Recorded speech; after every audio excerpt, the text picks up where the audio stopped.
At the edge of the hills, where the road forgot its own name and the sky bent lower to listen, there lay a village called Sundarpur.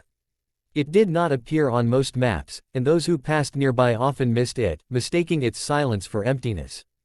But Sundarpur was not empty. It was alive in ways cities had long forgotten. Every morning, the village woke before the sun. The first sound was not an alarm but the soft creak of wooden doors opening, followed by the call of birds greeting the dawn. A thin mist floated over the fields like a sleeping blanket, and the river at the village's edge whispered secrets only the elders could understand. In Sundarpur lived Arav, a boy of 15 with curious eyes and a heart full of questions.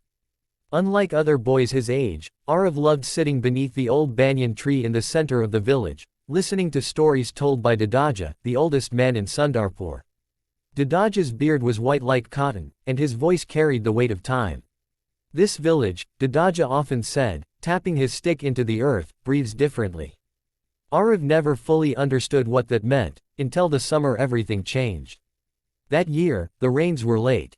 The fields cracked like broken mirrors, and worry crept into every home. The river that once sang loudly now moved slowly, as if tired. People began talking of leaving, of cities with tall buildings and promises made of glass and concrete.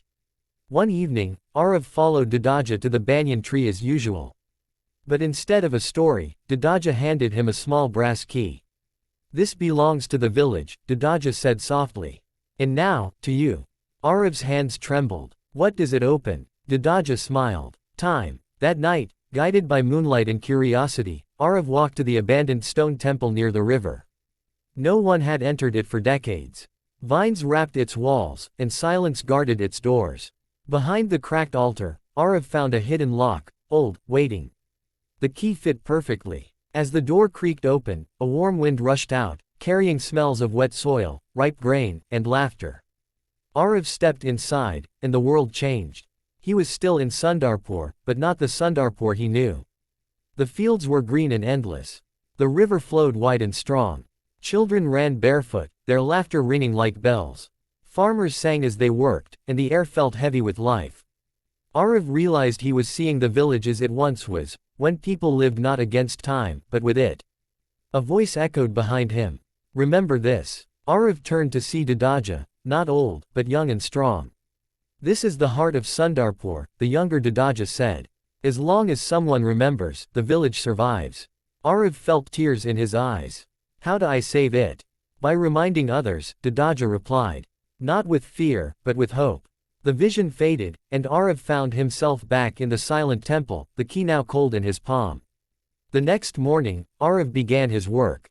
He spoke to farmers, reminding them of old water-sharing methods.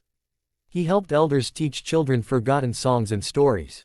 He organized village evenings where no one used phones, only voices, drums, and firelight. Slowly, something changed. Clouds gathered. The first rain fell gently, then stronger. The river rose. Crops grew again. But more importantly, the people stayed. They remembered who they were. Months later, a road surveyor arrived, planning to cut through Sundarpur for a highway. The villagers stood together. They spoke not of profit, but of roots. Of ancestors. Of a village that still breathed. The road was redirected. On his last day beneath the banyan tree, Dadaja called Arav close. "You did well," he whispered. The next morning, Dadaja was gone, peacefully, like a sunset. Years later, Arav became the storyteller of Sundarpur. Travelers sometimes stop by, feeling something unusual in the air. They say time moves slower there. But the villagers know the truth. In Sundarpur, time doesn't slow.